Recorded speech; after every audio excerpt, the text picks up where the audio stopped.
Hey guys, how are we? Just thought I'd do another video and yeah, I've got the wind, sorry, not the wind, the sun on my back, wind on my face. It's great here today. So in regards to staying safe when you're out and about, say you're in a foreign city and you're unfamiliar with the place, as I said in the previous video, you want to try and keep neutral colors, try and not stand out. You don't want a fluoro yellow and pink pair of brand new Nikes, or you get mugged for stuff that you don't really need to have, right? So the other thing is gold chains and watches and jewelry. Some of these pickpockets, what they will do is they will run into you, so they'll bump into you and they'll take your watch off you or your necklace and then pass that off to a friend who is next to them, and they'll do it before you even realize what's happened. And I've had friends that have lost gold chains and watches and goodness knows what else, wallets. So it happens all the time. But the reason why it often happens is because people make themselves targets.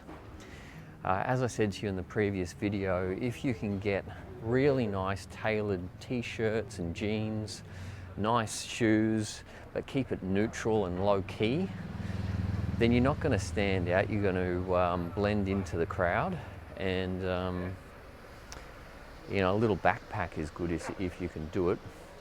As soon as you walk around with a roller bag, you're going to be a target. So, but that's part of the security thing. So you want to be careful of who's around you, and that's situational awareness. I know a few years ago there was a lot of terrorist attacks and that sort of stuff, and people were frightened to go anywhere, and so situational awareness is actually very, very important, and that is basically being in a situation where you are aware of your surroundings, you are completely aware of who's who. And even doing a video like this, I'm often looking in the background to see if someone is following me, and not that you want to be paranoid, but when you start seeing recurring faces or the same people over and over again, then you start to realize, well, who is this guy or who is this person? A lot of these teams of crooks will sort of cycle through each other as well. So they'll sort of put one person on you and then they'll put another person, and they're going to scope you out before they actually strike. And they're going to be very, very quick to get out of there. They're professionals, that's what they do. So they steal from people, which is a bit of a sucky thing to do. So what you want to do is just be aware of your surroundings. Now, I'm going to give you a tip on how to make sure that you're not being followed and you're in a good situation without being targeted, put it that way. So a lot of the times when we look for friends in crowds, I don't know if you've ever been in a situation where you've been in a big crowd of people and lost either the significant other or the kids, and you've lost contact with each other. One of the things that you'll want to do is get onto a higher sort of position. Not that you want to be sort of way over the top with it, but if you can get into higher ground and then look down upon a crowd, that's often better. But the other key thing that you want to do is look or scan the crowd or scan your environment from right to left, not left to right. And the reason why I say that is because when you scan your environment from left to right, that's the way that you read. And your eyes and your brain are trained to skip over things. So never scan from left to right, always scan your environment from right to left. So that's one of the key things that you'll want to keep an eye out for. The other thing that there's always a lot of things that I keep an eye out for, but that just comes with time. So you'll want to look for people who stand out. So people who are paying more attention to you than what they need to, or people who seem to be out of place, and people who people who are running at you, people who are standing out of place, sorry, people who look out of place. So you want to be careful of that. When I mean look out of place, you know, they're wearing maybe a baggy jacket or something in the middle of a hot day. That is not good. The other thing that you'll want to look at is people who seem anxious, who are looking around a lot. And the other thing is people who are sweating, and that usually indicates that there's some substance abuse happening there, so I usually try and steer clear.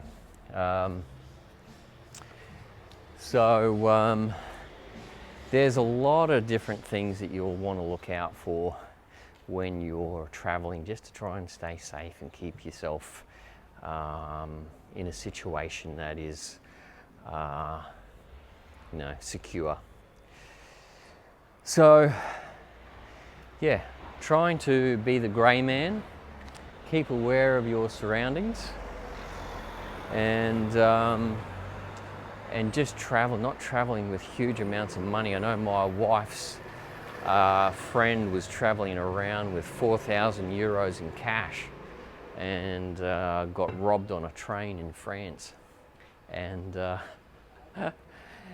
you just sit there and think, what the heck were you thinking? But so just be mindful of that. I never travel with all my documents either. So most of the time my original documents will stay back in the hotel in my luggage, and I just walk around with a colour photocopy of my documents, because if you lose those, you're going to be in real trouble. So yeah, anyway, hopefully that gives you a few tips on how to travel safely. As I said, very easy to stay safe when you're traveling, but very easy to put yourself in a really bad situation as well, which is what you don't want. The other thing is, when you make bad decisions and you have other people with you, you put other people's lives at risk too. So just be very, very mindful of that. The other thing that I'll say while I remember, always follow that sixth sense.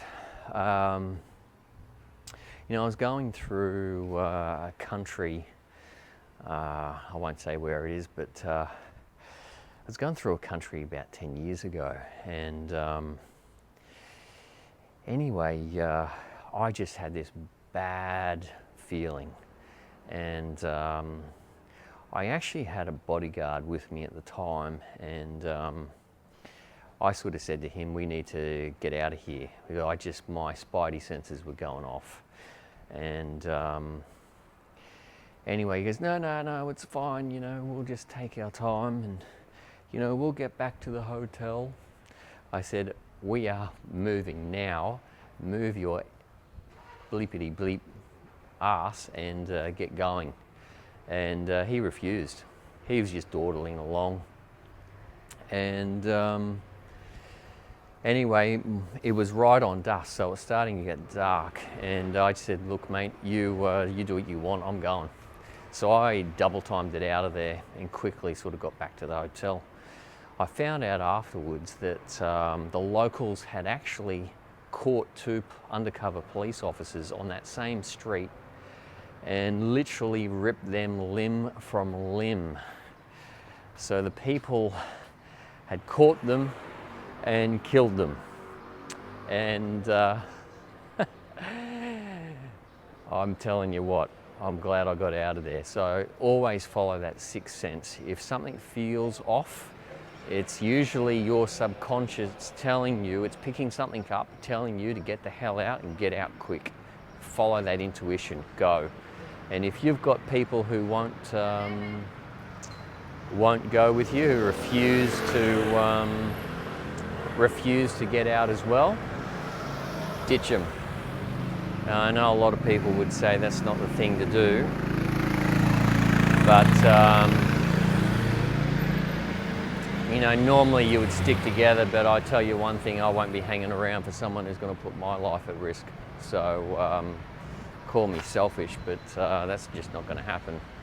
I'm experienced enough to know that sometimes something's amiss and I'm getting out of there. So you know, I have watched videos too of these guys who go into areas that they say, oh, this is a really dangerous area.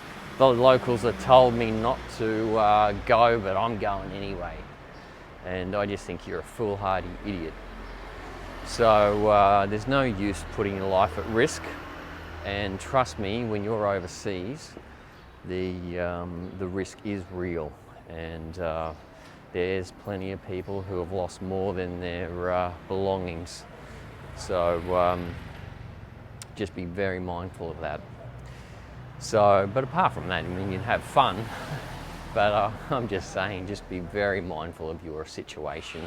Situational awareness is absolutely key. So anyway, there's lots of videos regarding situational awareness and that sort of stuff, and it's a great skill and art to have under your belt, and it's not valued highly enough in my opinion. And you know, when you're traveling, you certainly want to be with people who are on the same page, and also very, very aware of their safety and the safety of those that they're with. So you know, I can give you an example of that, and that is, you know, traveling with a group of guys who were climbing we were climbing a mountain, and anyway, I was aware of the mountain structure. We were basically, the mountain was in a large valley, is in a really cold environment, and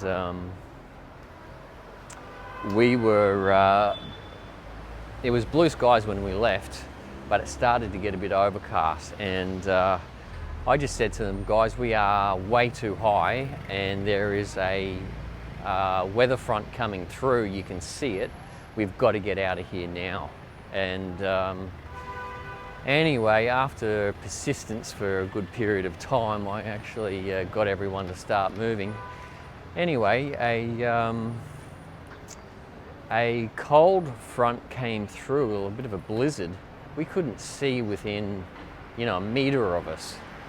Problem is when you're up on a mountain like that, there can be crevices in rocks, and you can fall in between the crevices of those rocks. You could fall 50 feet, 20 meters or whatever. Anyway, later on that week, we actually met this guy, and his job was to pull dead bodies off the mountain. And so just be cautious of that. You get into a situation where your spidey senses are going off and you sense, hey, this is not a good situation. We need to address this and get out of here now. Doesn't matter if you're in a crowd or in a wilderness environment. And you need to just get out. So follow that instinct. It's there for a reason, and highly recommend that. All right, guys, well, I'm going to leave that there. It's gone on for way too long, but love you all, hope you're well, and look forward to meeting up with some of you when you get here, or I'll meet you somewhere else. So All right, guys, see you soon.